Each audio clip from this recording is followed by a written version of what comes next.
Il premio Buttitta cresce ogni anno di più, celebra la cultura e la nostra gente. Che cosa rappresenta e che cos'è per Lina Urso? Comunque è una sua creatura il premio Buttitta. Sì, siamo alla 19ª edizione ed è una scommessa che abbiamo messo appunto 19 anni fa, perché parlare della Sicilia e della nostra terra in un momento dove praticamente i valori sembrano un po' dimenticati, sembrava qualcosa diciamo fuori moda. Invece noi abbiamo fatto questa scommessa e dopo 19 anni possiamo dire infatti che l'abbiamo vinta, perché la gente partecipa con entusiasmo e in maniera veramente numerosa.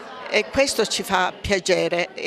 La manifestazione, che è nata come un premio letterario, poi praticamente si è allargata, quindi arte, cultura, un po' tutto di quello che è la nostra sicilianità.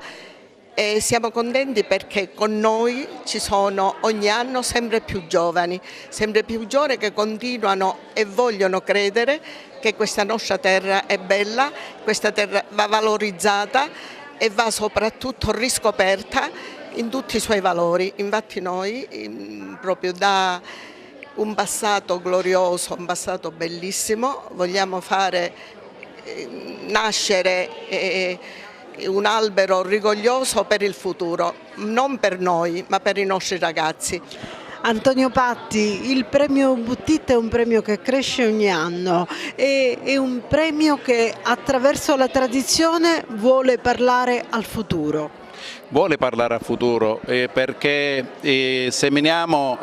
abbiamo seminato già 19 anni fa nel cortile Bentivegna, che allora era il cortile Sette Cortiglia, dove c'è la Farme ora, che era un cortile a quei tempi quasi disabitato.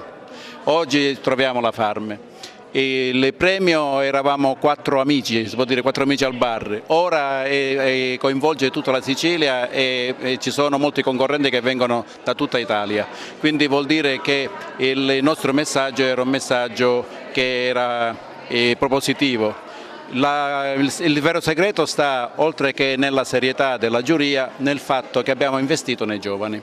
Il nostro compito è quello di passare il testimone ai ragazzi, infatti ogni anno coinvolgiamo i giovani, le scuole e quindi quanto prima noi ci metteremo da parte e vedremo questi nuovi giovani parlare di tradizioni siciliane, della lingua siciliana, della cultura siciliana, compresa anche la cultura agroalimentare, che è fondamentale come volano di sviluppo economico e sociale della nostra terra.